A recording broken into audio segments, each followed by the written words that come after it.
additional information? All in favor of, oh, sorry. I know you, it's just for the record, I just wanted to make sure that the motion made did incorporate as recommended, the reduction in for table 2O, the Town of Key Locks fixed locations, that reduction of authorized shoreline was going to 200 feet. So I just wanted to make sure, I think that's what I've heard, but I just wanted to make sure that that was part of the recommendation. Yeah, I assume that's all in the text amendments Okay. and the map amendments. That is all in there, because we changed, there were some errors last time, I remember when we fixed that. Okay, all in favor? Aye. Any opposed? Abstentions? Hearing none? It passes. Enjoy your boat. Okay, ordinance 25-21, the proposed beach overlay district. John, and we'll let Mary Beth talk about, they've been working on this.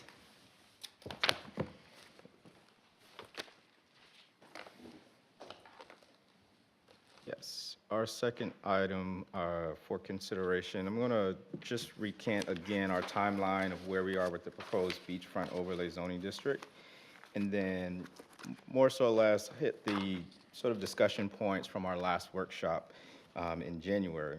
So if you give me a moment here, what was really the purpose and intent, as you noted prior in our conversations, there was some work done to really modify and refine what the true purpose and intent of the overlay zoning district was. So what's on your screen right now is what has been suggested as the new purpose intent, which is in the draft materials. And this really focuses on, one, protecting the integrity and natural function of the beach and dune system. Two, balancing the use of private property with the identity of Kiowa and preserving its coastal resources. Three, the aesthetic value in nature. We've protecting the aesthetic value and character of Kiowa based upon our comprehensive plan, really honing in on this idea of living with nature.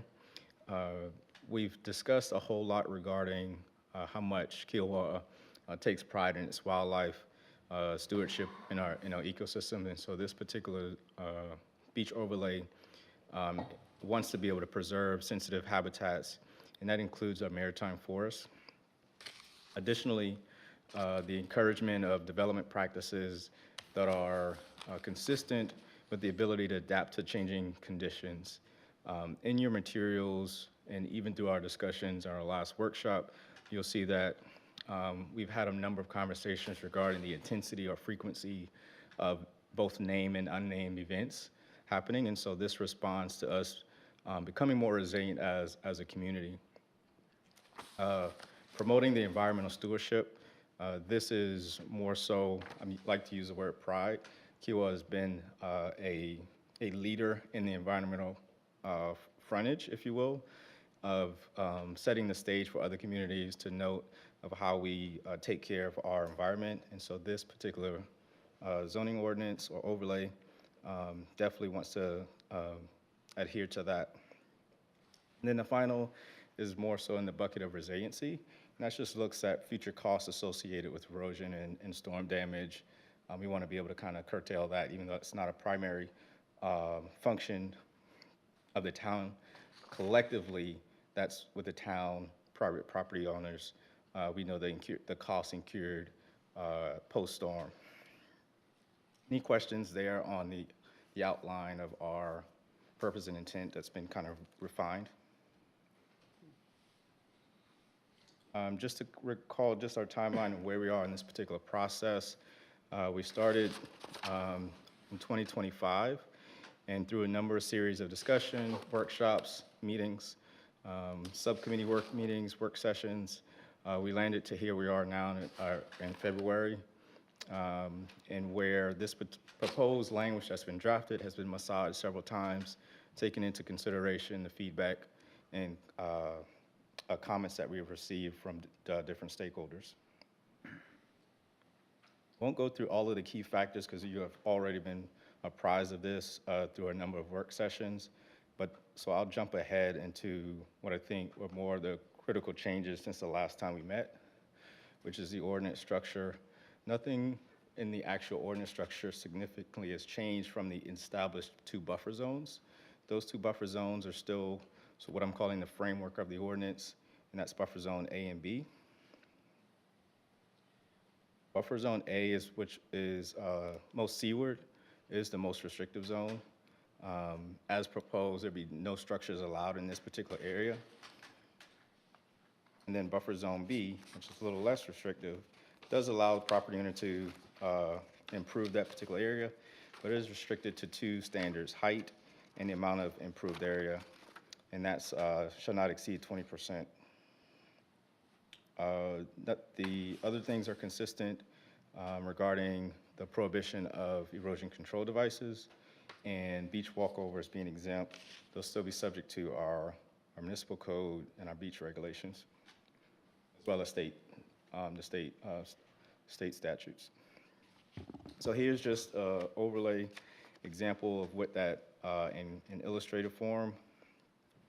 The yellow being buffer zone, I'll start with the pink, I'm sorry, buffer zone A, which is the most restrictive. Like I said, that is closest to the ocean. In that particular zone, no structures would be allowed. And this actually gives the opportunity for the beach to be able to recover in its natural form. There's a lot of discussion regarding the vegetation in that particular area being impacted, a loss of habitat.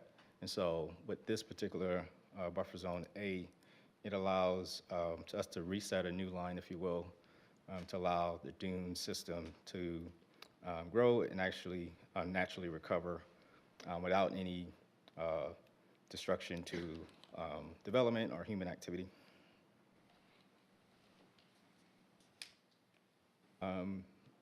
What's also consistent from our previous time is that we had a lot of discussion regarding nonconformities, and so these particular items remain consistent the last time.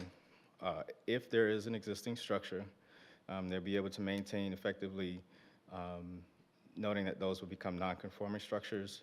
The idea here is that we didn't want that this new proposed overlay require anyone to tear up their house or modify based upon this language going in. So any of those structures that are legally permitted would become legally non-conforming structures. We did have some discussion regarding landscaping and tree preservation. What the Planning Commission decided to recommend at that time. John, could you just back up one slide just for clarification? I mean, I want to make sure that first bullet, property owner could rebuild back a legally non-conforming structure. I think that what Yes. we're saying there is if they had built something, sometimes there have been This is instances where. involuntary, so if, No, but Just to understand whether, what happens is some people get approval to build something and then they build something else. So this is assuming that the building they built complied with all what they were permitted to build. They didn't add an extra addition that wasn't permitted, for example. That would be a non-legally, illegal, an illegal structure. the idea of a legally non-conforming. this It would- means they were built. A legally non-conforming structure is something that was permitted properly and constructed based upon approved permits. So how do you distinguish that? So a non-legally non-conforming. Just be a non-conforming. Just be So you non-conforming. can have legally non-conforming or just non-conforming, which never complied with the zoning. But Or the regulation. distinction is if somebody built, it was a legal, non-conforming structure because it It- was not built in compliance with.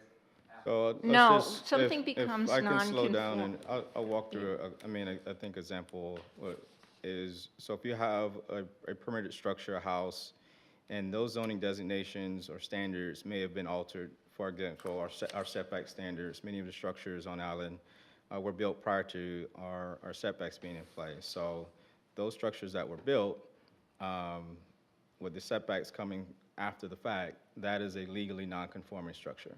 So, but I just want to make clear, And- distinguish somebody built. So, yeah, I want to Okay. continue there. So, with the legally non-conforming structure, those setbacks coming after the fact, that would be a legally non-conforming structure. let's just say that property owner decided now to add in a rear deck that was not permitted. Even though that this structure is already be determined to be legally non-conforming, that element that was added becomes part of a non-conforming structure as illegal. So that particular piece is non-conforming. And so what this ordinance and with the proposed language and the intent here is that the former, the legally non-conforming structures would be able to be permitted, to be able to go as is. Anything that would be non-conforming that is illegal, it's kind of back and forth here, but illegal, would not have the same rights to be able to rebuild that particular element if there was something destroyed by casualty or natural event.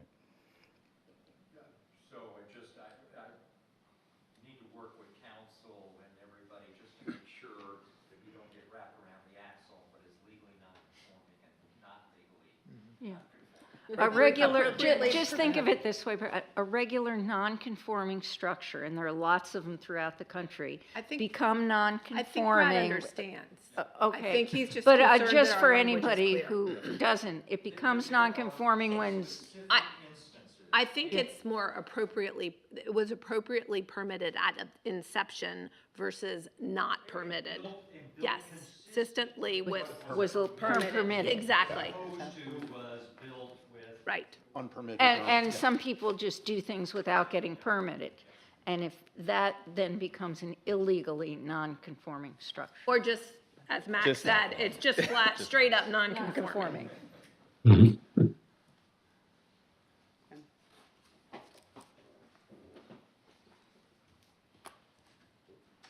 Yep, so the next component to the ordinance structure is the landscape and tree preservation. And so what the Planning Commission recommended is that this really dovetail to our recently approved in 2025 landscape and tree preservation standards. And so we did have discussion. I think the comments raised by the golf resort, we responded to those comments and ensuring that there's an exemption or restrictions that would not apply to the golf resort, the golf courses, I'm sorry, pertaining to that's outlined in our tree preservation standards. So the big thing to note here is that we're not changing any of the particular standards in the beach overlay, but the beach overlay is just pointing back to our existing landscaping and tree preservation ordinance. But just for the record, like normal routine pruning and maintenance, those things would still be permissible as is. Here, I think, is where we have some discussion, and I think from our last time together, and Ms. Smerschel can jump in at any time here as sort of liaison who's been working with staff on this. And so from the last time we were together, the discussion of some administrative relief was built into the ordinance. So there are two primary avenues of administrative relief that's been crafted. And to begin, these administrative relief would only be permissible if that property owner has met certain criteria or conditions. And that structure is following our existing 1276, which marries to our critical area, critical line administrative reduction in our setbacks. And so I'll walk through slowly just those 4 criteria that are outlined in the proposed amendment or zoning ordinance overlay.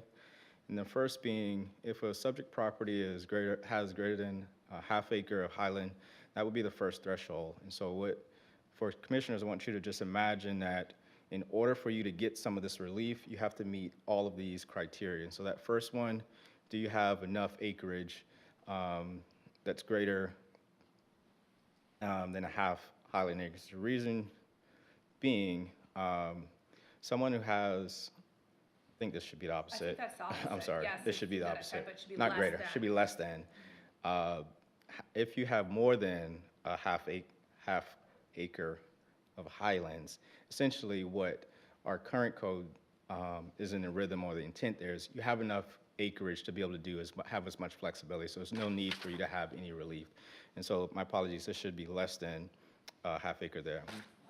The second being, we want you to be able to provide an updated survey that shows those established jurisdictional lines and the established buffers so that we have an accurate record of where the proposed development is in relation to those buffer lines, property lines, setbacks, and jurisdictional lines by the state. And that's the 2018 lines that pursuant to the code. Wait, John, can I just ask a question of Mary Beth? Maybe you know this. Less than, let's say there was no beach overlay and your property has less than half an acre of highlands. Yes. You are limited to what you can build on that property based on the lot coverage on the highlands. Right, so this particular criteria of number of acres has nothing to do with your maximum lot coverage. This is just looking at your total square foot of highlands for your particular lot. But let's say that somebody has less than a half acre of highlands completely behind the overlay. So this is outside the overlay. We haven't reached the overlay We're yet. just talking, so what John's trying to set up is that larger lots have more space. Let me see how to articulate this clearly. I have a few Go ahead. potential graphics that I'll kind of walk through. Okay, Maybe that will sorry. help, and then if that doesn't help, we can kind of dive a little bit more into it. Thank you. The kind of piggyback there, the larger your lot, you have enough room to shift your house, to do a lot of different things without the need of any administrative relief. And so that's the purpose of looking at, is there a threshold of a certain amount of acres or highland areas that we can use as the first threshold. The second there is we just want to make sure that we have an updated survey and an updated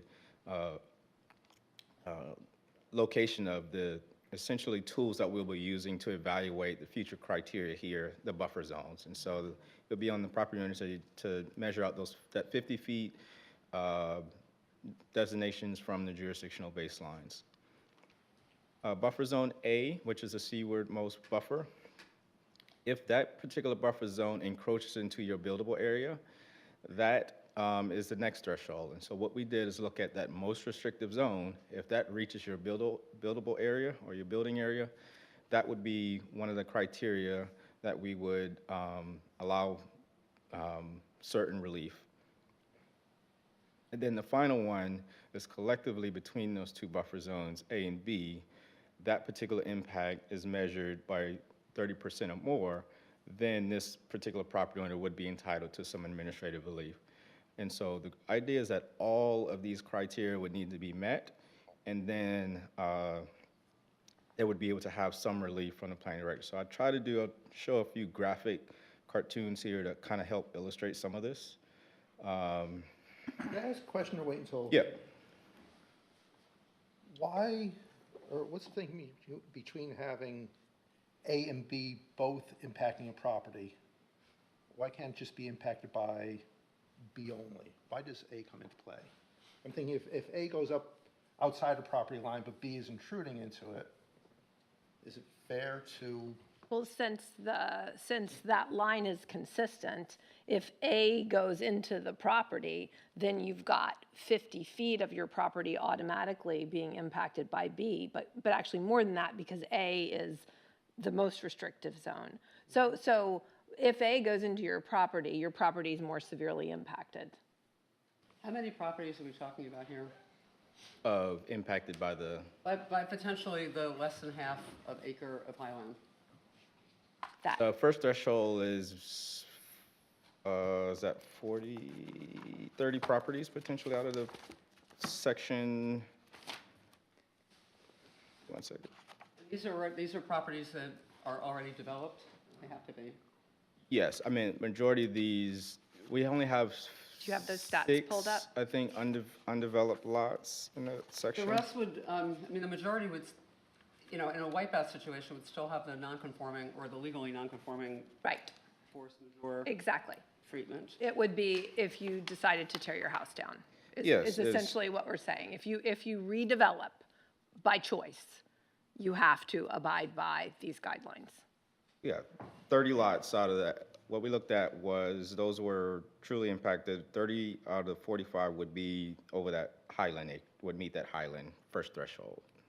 And I know you'll get to it, but I think I would be more concerned with providing administrative relief on buffer A versus buffer B, right? I mean, buffer A is the super sensitive. Right, but I think it's important to note, and if we walked, I mean, we can certainly do it, but if you walk through the area that is most impacted by the beach overlay district, if you walk through that area,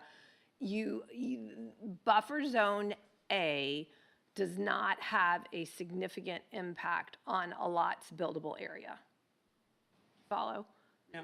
I mean, someone might have to site their home a bit differently, but in terms of having the overall buildable area on their lot that allows them to build to the maximum allowed, it's the number that's impacted is small. The places that A goes in with a handful of exceptions, the lots are big enough that it doesn't have a significant impact. Okay, well, keep going, because it sounds like administrative relief could allow building in A. Am I No, it reading does that not. correctly? No, Okay. it never allows building in A. Okay, all right, we can keep going.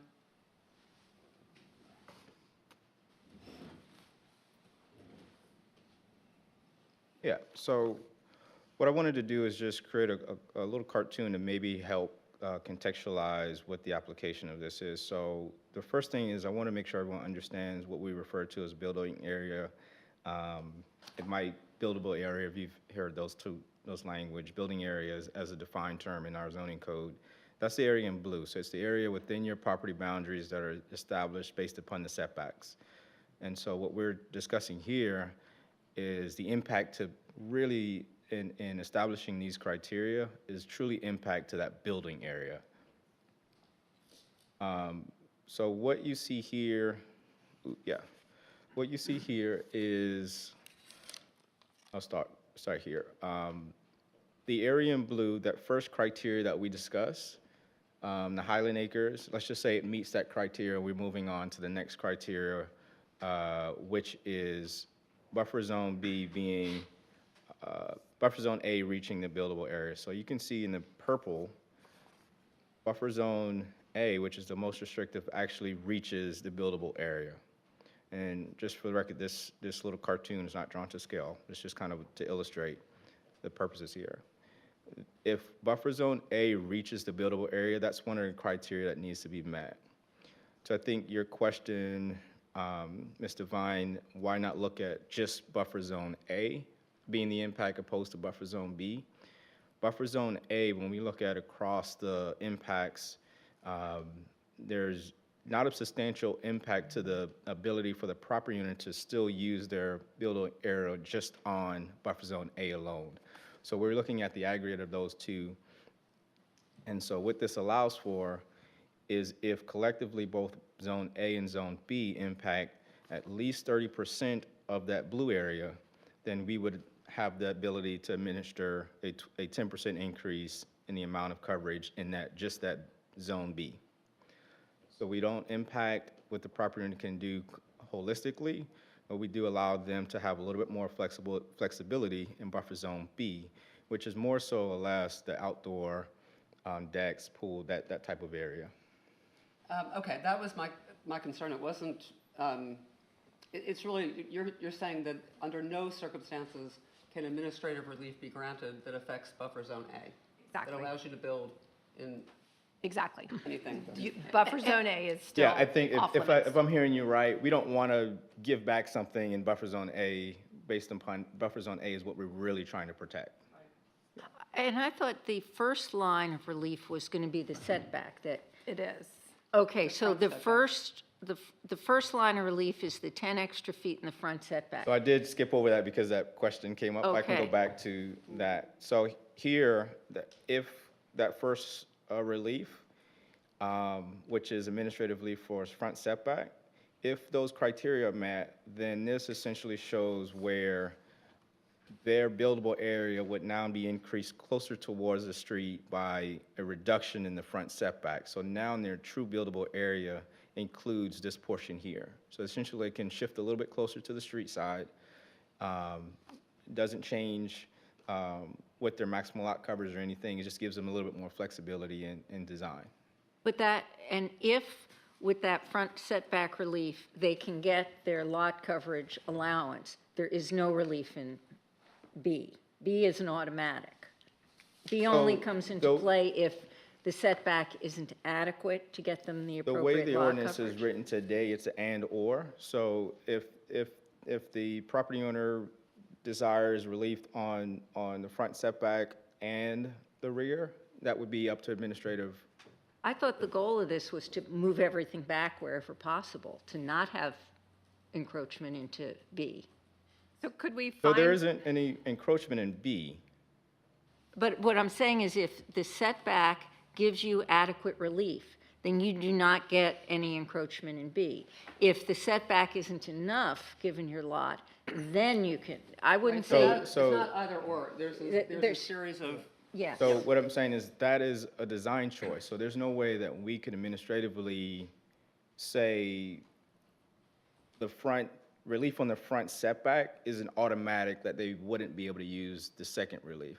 That's really a design decision. So if I Is don't it see though? it I as a mean, design decision. I mean, if you're going through kind of a set of decision steps or, kind of levers that you can pull, rather than just having it be either or, wouldn't that kind of be forced first? I think it needs to be primarily, and then if still not achieved, secondarily.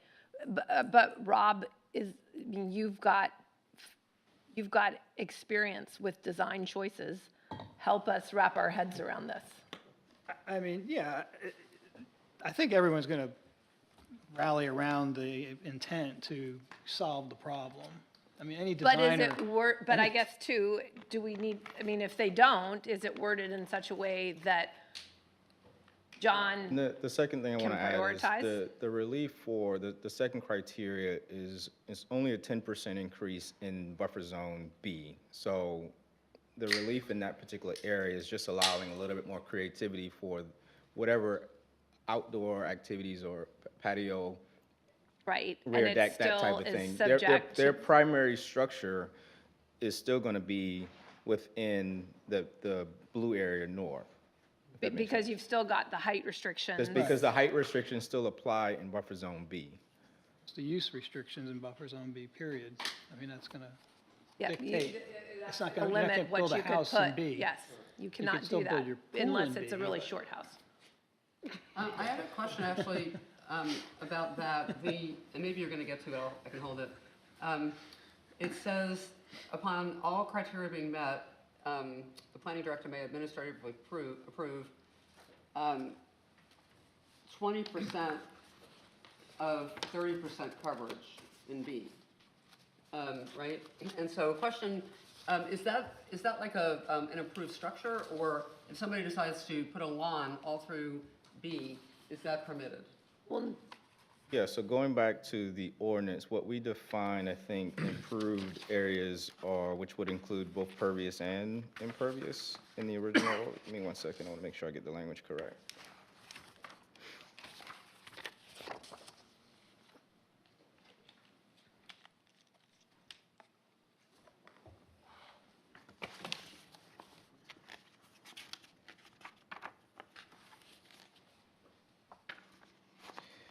Under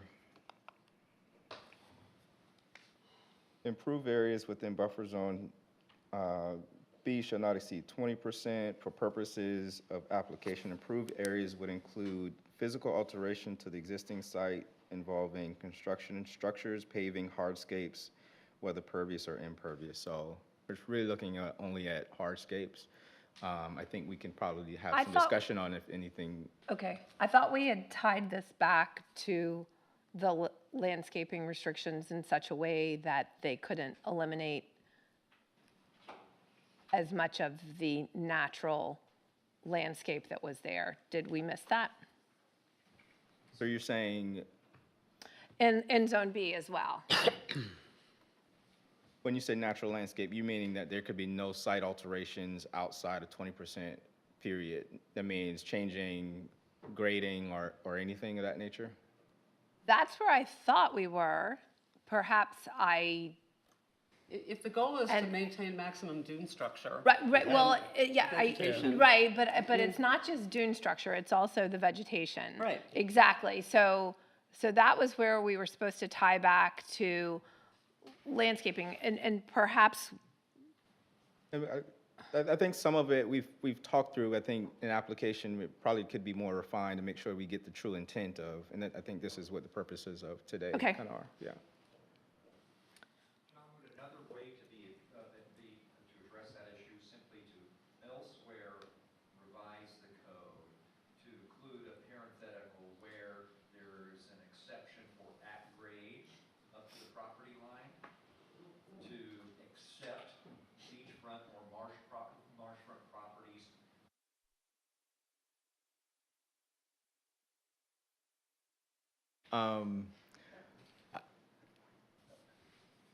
If you want to maybe repeat, I can respond, but if you want to maybe repeat, just to make sure everyone They're else part is. of what we identified, specifically Eugenia, is wholly apart from the new landscaping provisions, is where people took full advantage of the ability to do at-grade stuff all the way to the property line. okay. And the question is, can we simply, where the exception is built into the code with regard to at-grade stuff, up to the property line, put an asterisk there, or parenthetical, that exception, there's an exception to that exception for beachfront or marshfront properties. And that exception would be that they can't do that. That they'd be subject to this regulation. Well, well, simply then, yes, but that exception that exists in the code now would no longer be available to beachfront or marshfront properties. So just posing the question. I agree. And not put in lawns or whatever.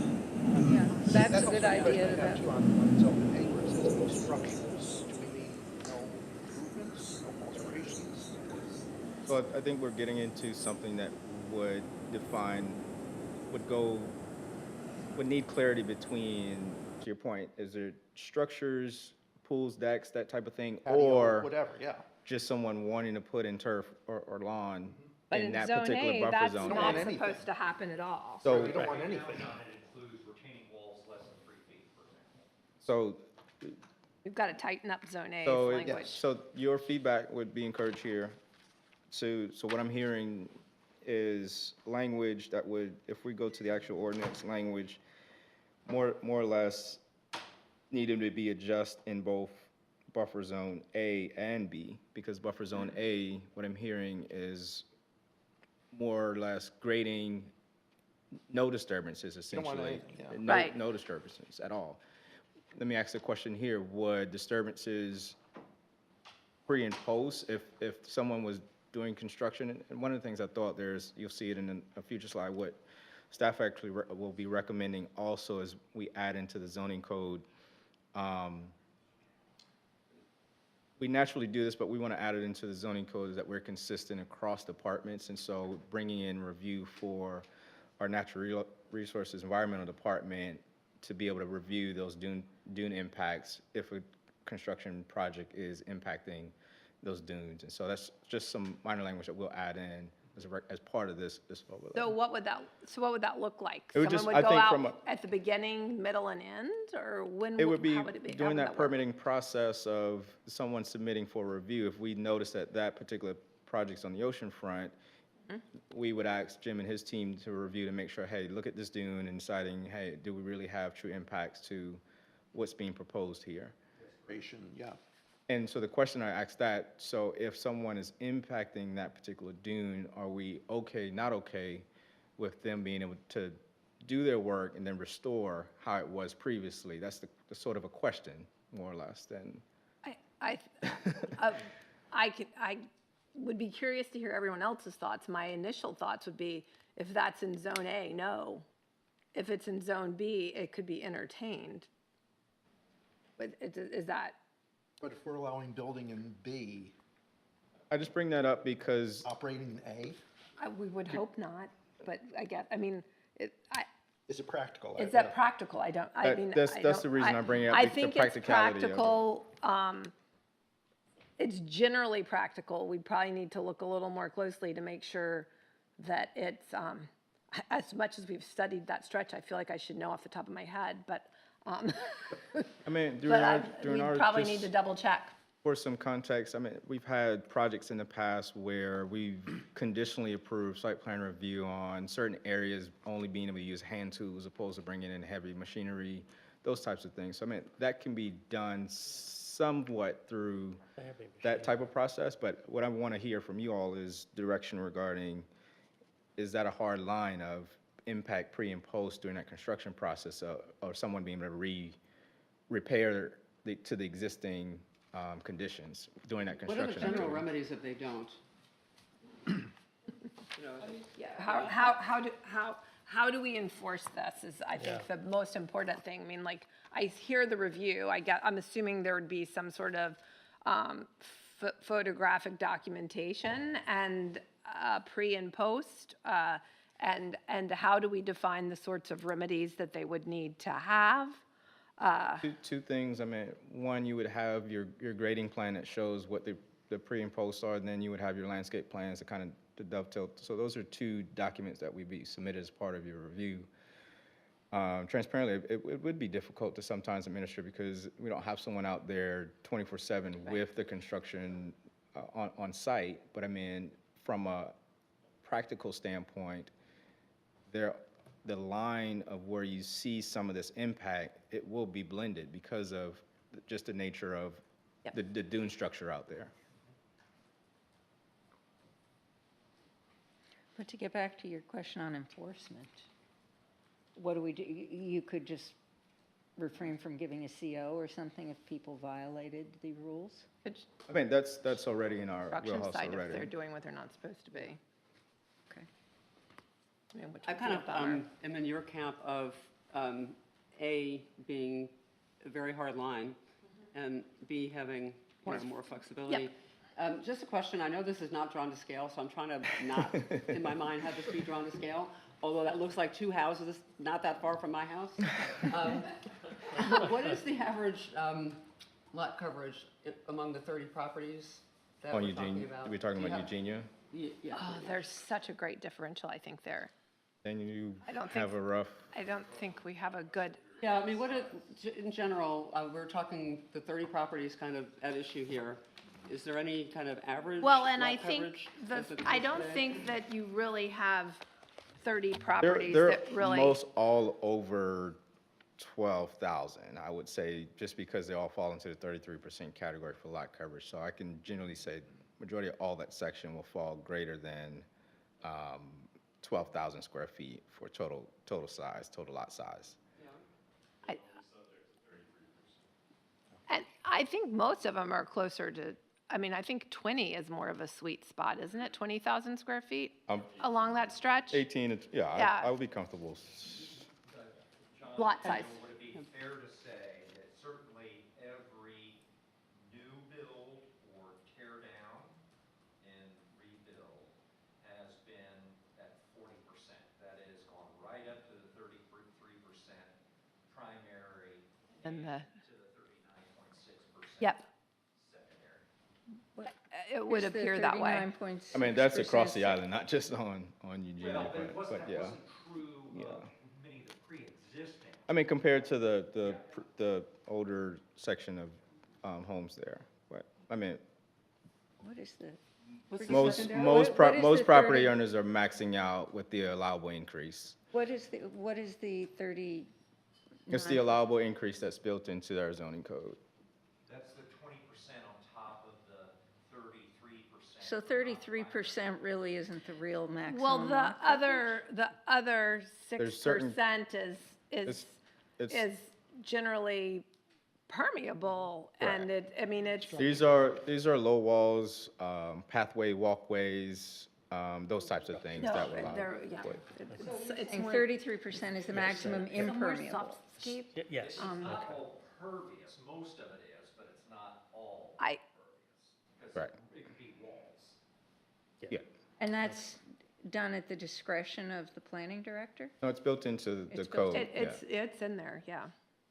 I looked, So there, and there have been issues that have arisen with regard to how you define. I remember, yes. There was a Absolutely. wall issue, whether it connected to the house. I Yep. remember that one, okay. There are some instances So we need to look at the zoning code again. Driveway you have, Sounds like a I, it's characterized by the builder or the applicant, they're characterized as a secondary element, should it really be? can I Primary. just come back to the question of the yeah, have the we, lot, buffer zone A, buffer zone B, your thoughts on that hard line of what would be allowed, what types of improvements? let me take a. If we need to just take that Let me- offline, that's fine, yeah. but. I No, think- no, no, yeah, no. Let me yeah. take a stab at summarizing what I think I've heard. And if I've missed anything, somebody weigh in.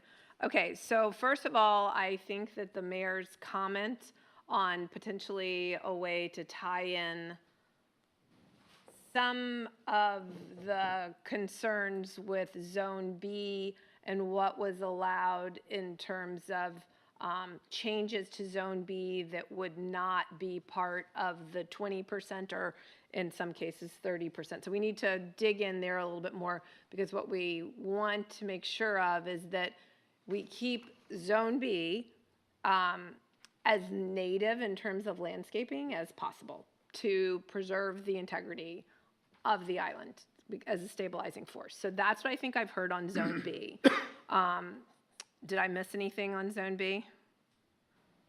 Okay, and then on Zone B, in terms of what can happen during Sorry, I construction. think you meant zone A.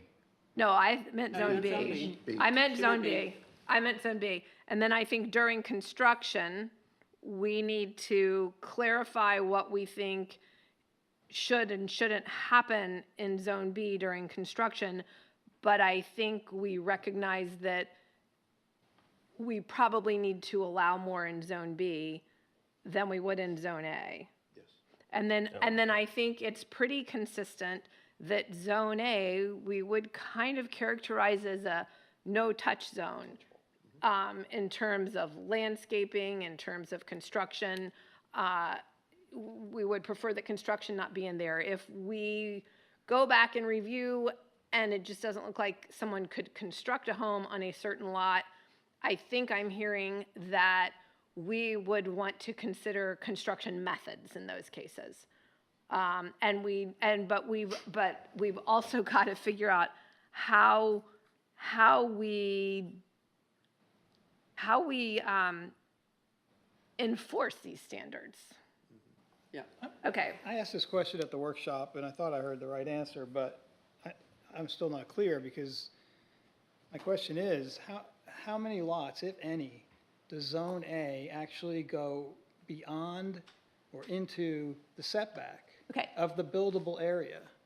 We have a pretty good answer. Yes. And So- go ahead. So there are 7 lots where their setback line is inside of Zone A. Right. Okay. Do you have any follow-on questions to that before I? Well, it goes to, enforcement, and then what you can actually make them do. If that Zone A has no native Right. forest, vegetation, anything dune-related that's viable still, I don't think you have the right to say, you got to fix this, Oh, to make it a Zone A. well, you can't fix something you didn't do. I mean, I think that's part of, if we're Is- gonna do this, there've got to be some, Is am I not characterizing what you're saying correctly? Question, I mean- is your question more or less, when we look at the buffer zones applied to contextually today, if there really is no buffer zone A no. Are you saying You if might there's need to nothing address in buffer zone A that we're protecting? If buffer Zone A is not been ever protected and it's devoid of, a maritime forest or a dune that's in good shape, whatever that definition of good shape I is. don't think we have that. Well, I don't know, I'm asking, because that comes to enforcement. I mean, if that's the existing condition, and a owner wants to Right, but isn't do that one something, reason we're gonna are we have gonna tell document? them they have yeah. to put in a maritime forest in Zone A? No, I think If- that we're if I- saying if part I- of what we would do is we would document before, during and after. So if there wasn't, we're just saying you can't destroy what's there. I thought I heard And I there hope was we're some not rep- No, incenting you don't someone have to to destroy it before they Only if you file. damage. Not rebuild it, yeah. Yeah, we're not looking for somebody to renourish what they didn't. Okay, I thought I Harm. heard something about, Right. restore. Restore to what they did during, Only like, for what damage. I think the issue was there have been places there I'm just- that people have gone into the toe of the dune during construction. And that's what we're trying to avoid. We're not looking for somebody to put something back to a standard that they didn't have when they started. I mean, I'm just, No, I'm just Being making sure we're on the same page. devil's The, advocate the, more than the anything. reason I brought it up, because of the practicality, when we talk about where buffer zone A meets buffer zone B, if we're drawing a hard line and say, well, there can't be any construction in buffer zone A, we would have to have that builder stake out and say, hey, this is your zone of area construction, Well, and so. And that's also where we talked that if we, and it's more challenging to write, but we discussed that in the cases where there was administrative relief and you went from 20% encroachment into buffer zone B to 30%, ideally you would want that 30% closer to the home,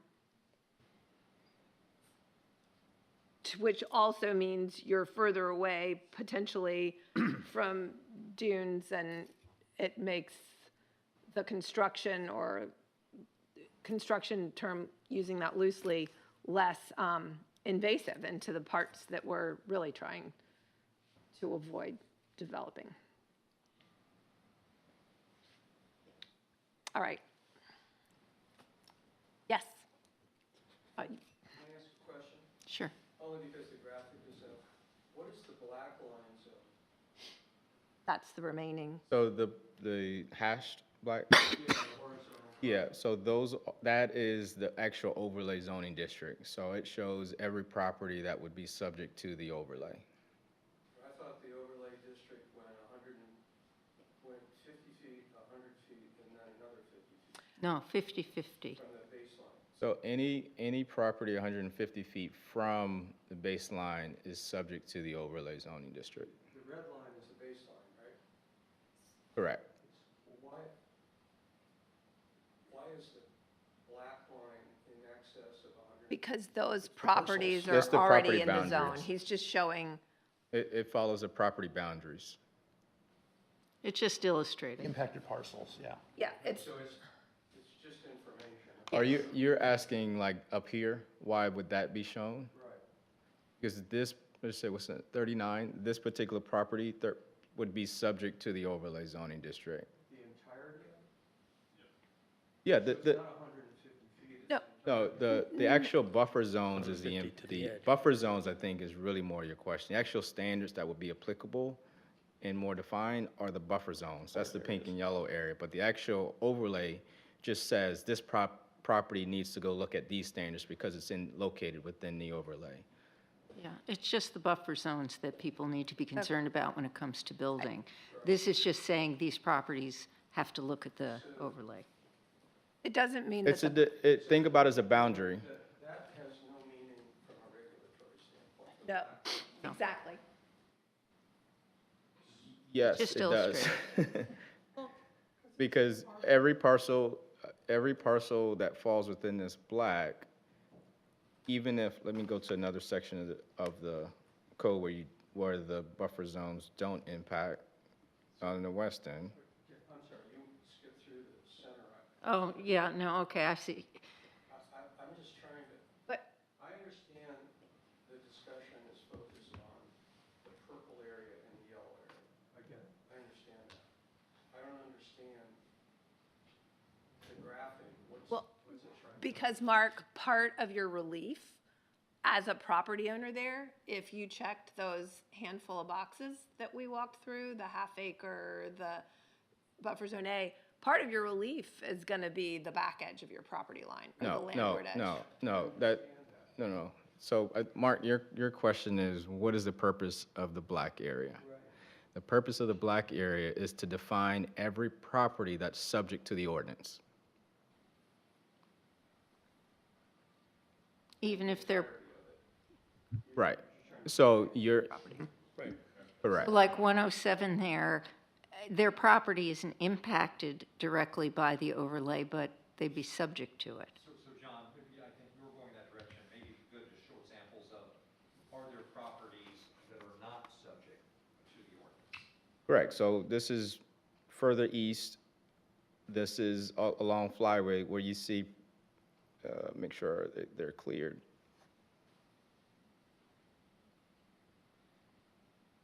Ooh, gee.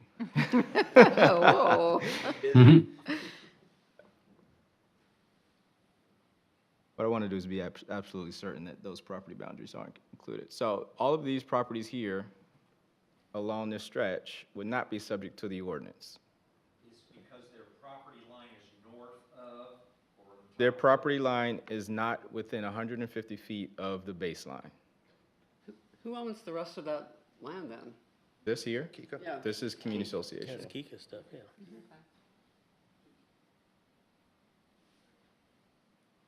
No, move on. I think the focus is on the 50-foot, 100-foot, and for whatever reason, another 50 feet. That's the focus. I'm trying to understand the role of the black line. so if I pulled up our, what might be, if you looked at our zoning map and you looked at our R2 overlay zoning district, all of cottages in Inlet Cove, Night Hearing cottages, that same hash mark is across the entire property. And so it's really just saying that this property, this TMS number is attached to the is required to meet this. Yeah, okay. I think it's, in terms of communicating to the public, though, it implies something that is greater than what you're focused on. I'm just talking about visual impact of it. When you're looking at Okay. it, you go, oh my God. We can When in fact, turn the hash, the focus is importantly on 50 feet, 50 feet, 50 feet. I mean, it could be just a single line that says if you're across this line, you're in it. fair enough. Yeah. And I guess the other question I have, since I feel out, I apologize, is I understand the 50 feet from the baseline, then an additional 50 feet, but what's the role of the additional 50 feet? What role does that play in regulatory constraints? The ability to be able to add standards for any property within 150 feet. And so these, where we are today,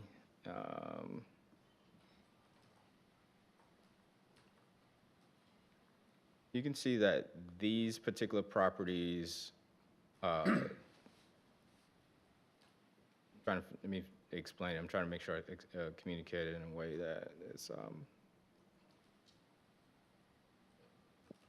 the purpose of us going 150 feet was to be able to make sure that we looked the entire beachfront and captured any particular area that we would be able to recover or improve or add those resiliency measures in place. And so it's looking more of a long-term standpoint of the beach being dynamic, opposed to just looking at what barely met the 50 or barely met the 100. In the future, if we reevaluate this ordinance, we would have the ability for every property on the ocean front to be impacted or influenced by the ordinance. So in the future, you may add additional regulatory standards in the And dimension between 100 feet and 150 feet? that could be something that's reevaluated. But one of the things that's listed in the ordinance, when we receive the new lines, do we modify it? And so it really just sets the framework of our focus area is how I would define it. Good question. No, good question.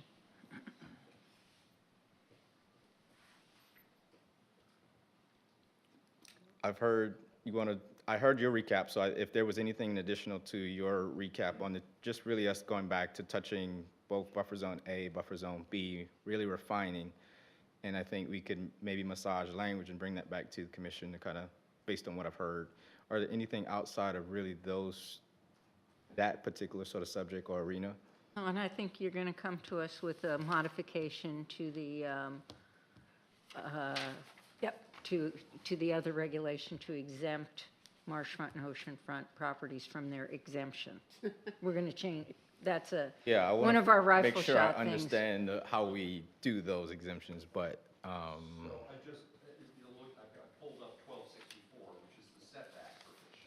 Yeah, And it says, every part of required setback must be open and unobstructed from ground to sky, except as set forth in this subsection. And then it says, for example, walls or retaining wall with walls below 3 feet height may be located within the required setback. You could say that exception is not available in the required, in the rear setback of any beachfront or waterfront. so that should be a simple, For example, you could say that, it says uncovered at-grade patios may extend into a required setback. You could say that that exception does not apply to the rear setback of any, oceanfront or marshfront property, as an example. so we'll talk about that, but that should be an easy fix, once we get our language I- organized. we that need could there's be some easy. implications there I want to make sure I understand, so. We can talk about that, but Yeah. that can be something we can do Yeah, next so month we, if it yeah, ends so up being that's simple. the third, the 4 pieces. The simplest way is all of those setbacks, if you didn't have these exceptions Yep. at all, then everything would have to be built within the setback line. Yep. That's not what's actually happening because of all of these exceptions. And so you can carve back, potentially think about carving back some of these exceptions with regard to oceanfront or marshfront property. Okay, we'll read over that. Thank you for, that's a good idea. That's all what I had as far as the major discussion points from our last work session. As stated, we are working to administratively kind of make sure that our review processes, based on the amendments to the beach management section of our code, that planning and environmental and natural resources work hand in hand in that permitting process. So that's something they folded into our process procedures of review. But as far as the actual ordinances, do you guys have anything else that, in your, On the actual ordinance itself, you're talking about? the overlay in general, or any comments received from elsewhere that we need to discuss, or, We had, just one thing, I didn't notice in the ordinance, and maybe I missed it, about the exemption for the golf course. so what's That not, be in the what's not ordinance? actually in this language of section 12-81, the beach overlay, is section 1XXX, whatever the tree preservation Okay, standard so section is. it doesn't need to be stated in Yeah, here? so when we bring this back for formal recommendation, you'll see that actual ordinance itself with that red line of changes that Okay. reflects what the beach overlay Okay. designation is, yes. Okay.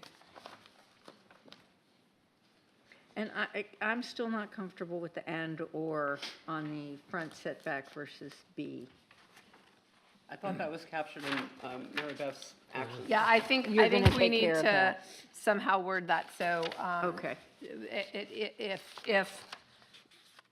We've got to figure out how to word it so that it's if sufficient relief is not granted through the first, through So A, when you say then we go to B. We can chat about it, but I want to Yeah. make sure I understand. So if you say sufficient relief is not, I'm having a hard time understanding what does sufficient relief If- look like, because We want to make sure everyone has the right to build their allowed lot, their allowed sized building. And if the overlay impacts that lot, the first line of relief is the roadside setback. If that is not adequate to give them the size house that they should be allowed, given their lot size, then they can encroach on B. So let's say I'm a property owner and I have the first threshold of using the front setback relief, but still my rear deck is, I'm still having a hard time understanding how those two relate to each other, because it's more of a design decision. No, I'm thinking of it, the house, the big I mean, we have to allow people to build a house, okay? Yeah, well, this I'm is- not talking about decks or pools. I'm talking about the actual size of their house that they're entitled to build, given the size of their lot. And if the overlay restricts their lot coverage such that they can't build that, the first line of relief is the roadside setback. If given that relief, they still can only build, you know, a 1,500 square foot house, then we have to let them encroach in B. I'm coming from the standpoint of every particular lot has certain site conditions. So even if I were to re-site my house closer to the street, there might be other site conditions warranted that would affect that buildable area. That additional relief in the second category just gives that property owner a little bit more flexibility in design options. So Well, I think what we're trying to do is to dictate kind of an order of operations of what could be happening. So then I would then recommend that we tie it to that first threshold being only the first A, being the front setback, and And then, then as you go down further options, you have to prove why, you know, that front setback is not viable or insufficient. Right. So it's not really an either or. You know, you might have a homeowner that just doesn't want to be that closer to the street, even though it's viable. yeah, that's what I'm saying. That's Right. more subjective, and I don't want to put that subjectivity in the code. It's Right. But the and or puts a lot of subjectivity Right. into it. What we're suggesting is that you've got to go through a process, you know, of proof and evidence kind of at each level, you know, to open up more flexibility, that's all. With kind of the final option being more encroachment into B. Yeah, we want to say you have to use, Would it you have be- to use the front setback to the fullest extent, you know, unless there's a river running through it or a big wetland. But what I'm saying is, Yeah. you can't just say, well, I don't want to do that. I like this design better. Right. I think what we're saying is, if you're going to get relief, your first relief is that 10 foot into the setback. So You got to what- take that what- first. What triggers me to be able to get to the second relief is the question I have. The That- inadequate lot coverage. And adequate feasible. Conditions. Yeah, if There's there's just not inadequate lot sufficient, coverage. there's not sufficient buildable square footage. I mean, Right. We can take it offline, because I really have some concerns there. I would be more comfortable saying, just give them both of those collectively without the and or option, opposed I'm to not separating comfortable with thresholds, that. Okay, because the- You want to the idea, minimize encroachment into buffer B. zone B. the Right. idea You is, want- if yeah. we're saying have the property owner just build closer to the street, ultimately that problem can be solved if they're just shrinking their overall size of the house, and they don't even impact the relief necessary. So it's not, in my mind, it's not, the threshold of reaching, I still don't understand what gets you to the second threshold. so That it's, I think what gets you to the second threshold is if you do not have the buildable space to maximize, to be near the maximum allowable lot coverage. No one is granted that right. That's the maximum they can use. But if you can't get to that maximum number, then you can go to the second form of relief. Now it's important for everybody to realize that even that additional encroachment on Zone B still has the height restrictions. So that additional encroachment in Zone B has restrictions on it. And in addition, I think this was in your action, I think it's the question of what you're allowed to do with B. Which you know, is in terms of not maximum height of 10 feet. that, but not. But the landscaping, is that what you're referring to? Exactly, yeah. And so I think we can all agree that we need to tighten up what's allowed in B in terms primarily of landscaping. That's on the to-do list. And I hear everyone's concerns about prioritizing the first form of relief over the second, but I think we also need to take a second to look at what's still, even with that secondary relief, what's allowed in Zone B. Okay, so you're saying you're not allowed, Can't under build no your house in circumstances. Zone B. so- That's to the point I'm trying to make. In buffer zone B, you're not going to have your primary structure in that area already. So the property owner isn't deciding to reach that second threshold by placing more house in buffer zone B. So are we saying that all the lots, Daniel, maybe you can answer this, given their full relief in the setback, the roadside setback, that all of those properties can still build a house that they would want to build, that they'd get enough lot coverage? I think it's that they can important to build. realize, first of all, that everything we're doing has been using GIS maps. So there is an element of conjecture in everything that we have done. We don't have an actual survey with all these lines. But given that caveat, I'll let Daniel talk. In theory, if you put both buffer zones on all lots on Eugenia, all of them except for one would be able to build their same maximum lot coverage amount. Okay. Without encroaching into B. Yep. Without encroaching. Okay, Okay. that was the concern. Yes. Okay, thank you. But you can still get there. Then why do we need relief? I mean, why are we having this discussion? The lines might change. Okay? Well, it's outside their building structure. It's things outside, the ancillary items that might be wanted or I Part of the think there's some. beyond To their, the 40, whatever it is. yeah. I appreciate that question. If you did that, then that buffer zone A and B would just be buffer zone A, right? And so why even have the two Well, buffer because zones? B, you're already allowing building. And so the idea was that we didn't, in my perspective, still looking at what we have on site context today, there are structures, pools, and decks in that buffer zone B existing today. So to allow those practices to still continue, but not necessarily be in the future setting sort of a new line of, hey, we only want this amount of structures in that particular buffer zone. And the other part of it is when you look at stepping away from the ocean front, we added that height limit there so that naturally adds in a tiered effect of what you see down the profile of the ocean.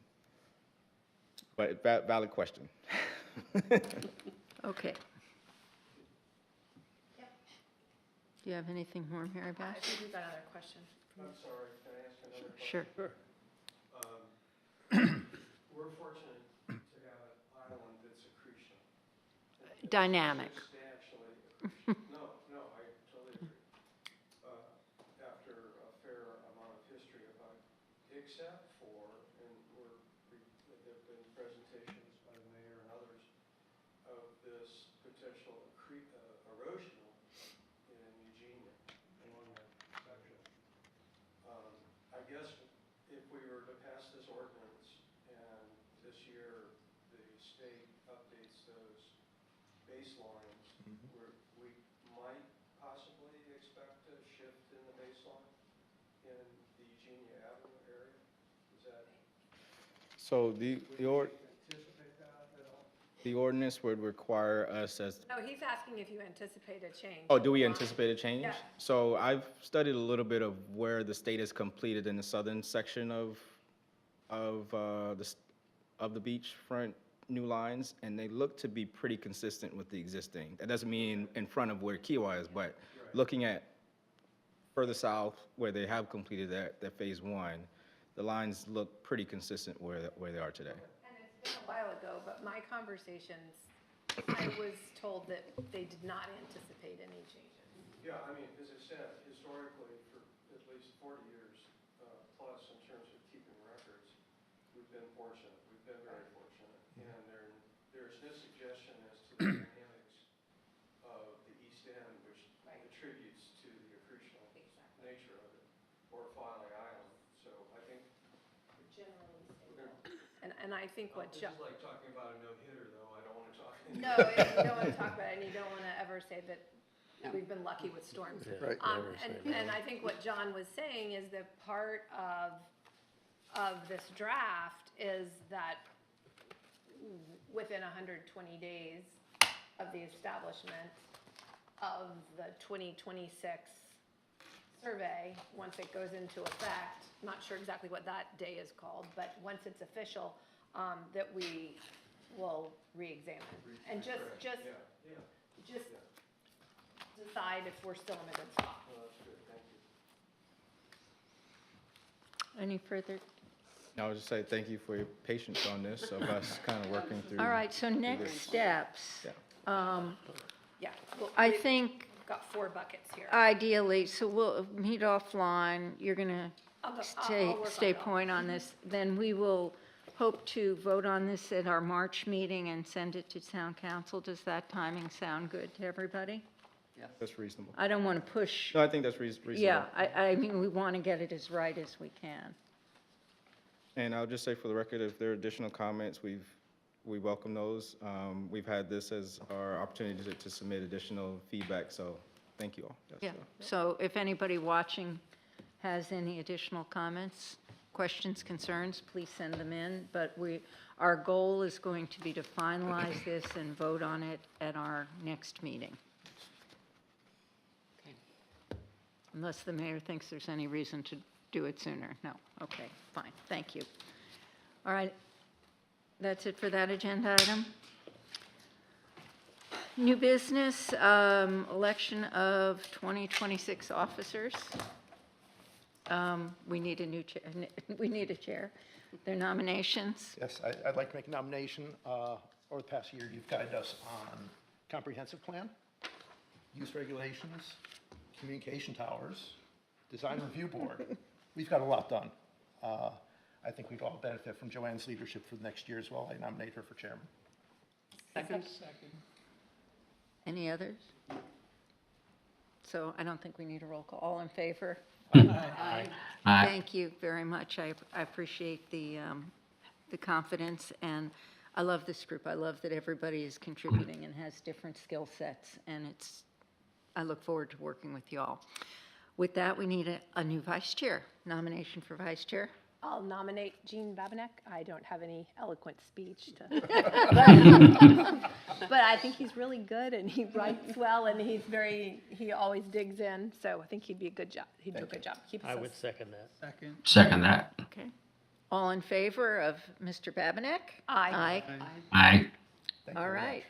Thank you, Jean. The rules of procedure for those of you who were here last, pardon? Pursuant to our rules of procedure, your secretary is planning director, so just for formality purposes, make that recommendation appointment for secretary. Oh, okay. I will make the motion to appoint Mr. Taylor as our secretary. Second. Okay, all in favor? Aye. Aye. You're stuck, John. Last year, for those of you who are present, we made some changes to our rules of procedure that I think helped clarify a lot of stuff. I don't know that we have any, I didn't have any changes to the current rules. Does anybody have any addition? The thing that's highlighted is we discussed last meeting, shifting sort of permanently to 1 p.m. So that's the only thing. That's not a rule of procedure, is it? Yes. The time of the meeting, time and place? Yeah, it's Yeah. page 3, Oh, I see. section You 1. changed yours back to, from 2 yeah. PM back to 1 PM. As long as we're willing to have exceptions to change it to 2 PM, is everybody comfortable with with that. that? That's fine. Okay, because there are some meetings that we may want later. Does it- Right, I missed, It's not showing up in red. We missed that. yeah. No, it is, okay. Any other changes? I don't have a change so much as a recommendation. Yes, ma'am. For our newest board member, or commission member, do the training early. I wish I had, the first week, even before the first meeting.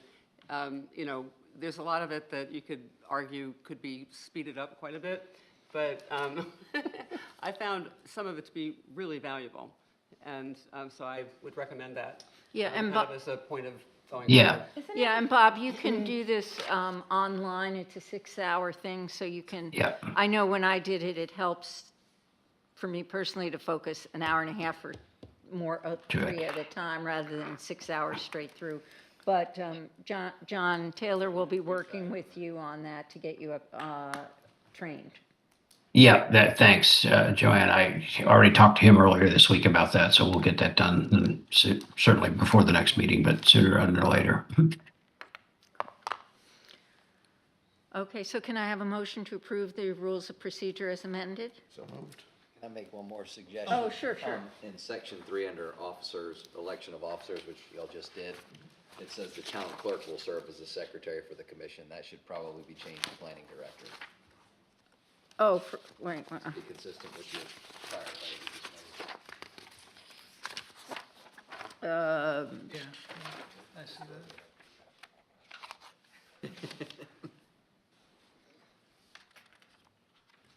Where are you, section 3? Section 3, the Page last, 2, section 3. the last sentence. The very last Yeah, sentence. it's up there, yeah. Oh, right, because the town clerk is no longer doing that. It's more of an administrative shift, so for purposes of the actual rules of procedure, Petra would probably still be best as the official record keeper. But I mean, from an administrative standpoint, you can suggest otherwise. Because Petrea is doing an excellent job. Thank you, Petrea. We appreciate it. And we appreciate the timeliness that we get the minutes. That's really helpful.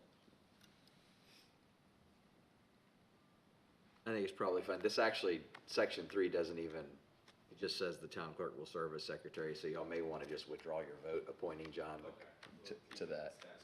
Fine. Yeah, I knew we didn't do that last year. I thought that was. So do we need to make a motion to withdraw our votes, or how do we do I that? think so, yeah, withdraw the vote nomination for I Mr. make a Taylor. motion that we withdraw the nomination. Second. Okay, awesome. Okay, all in favor? Aye. Aye. Okay. All right. Correspondence, staff comments. John, do you have anything for us today? The tree already gave you an update regarding stormwater management and where we are in that particular process. So I want to just update you on a few things regarding. Did y'all vote to approve the rules after you withdrew the vote, the nomination for John Taylor? I don't think you did. I think you still need to go back and vote on to it. Can I have a motion to approve the rules of procedure as amended? Second. All in favor? Aye. Thank you, I'll be Matt. quiet now, sorry. No, appreciate it. I thought we had done that. My bad. Communication towers, I think it was updated in our town council meeting yesterday, if you were able to tune in, but we've been diligently working with the providers in Crown Castle to problem solve or specific site of many of the tower sites, but the Ocean Course has been the one that's advanced the most, and so we're working with the resort and Crown Castle to make sure that we have their due diligence up front, and so that's just been advancing. It might not seem that anything's moving or anything, but that's been advancing. Yes. I heard a concern that there's something about Crown Castle being concerned about the 120-foot limitation on towers. Did I hear correctly or no? Say that one more time. I thought Crown Castle or one of the providers was concerned about the 120-foot cap needing approval or additional documentation to go over that. What Did I we've hear heard correctly or is no? that they, meaning the providers, have been fighting over who's at the top. That's to be. That's one way to deal with it. We'll get higher. Okay. That is what, yeah. It's bitter. Okay. But the language that's in the approved language, I think we've gotten support from the Okay. press, yeah.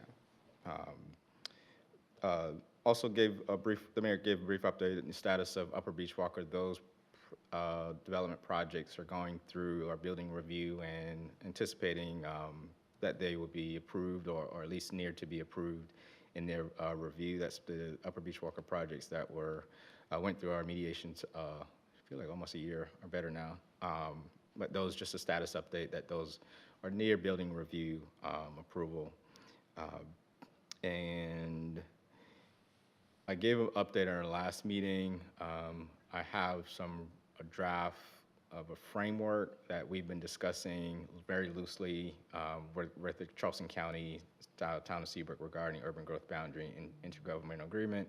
It's still very, what I'm calling preliminary stages, but we've just kept getting a reminder that this is something the county definitely wants to be proactive about and work with us. So we've been working planning styles together to at least get some language where we can take back to our respective camps. And so hopefully, last time I think I jinxed it by saying it'll be ready in a month and a half, but so I won't put a time frame here today. But I think there's been at least some good dialogue between the jurisdictions on developing an intergovernmental agreement to really sort of better maintain and better plan for how Betsy Carrison is administered from a zoning standpoint and really upholding the integrity of the urban growth boundary. Those are all my substantive updates. If you haven't watched, just for kind of preteen next month, the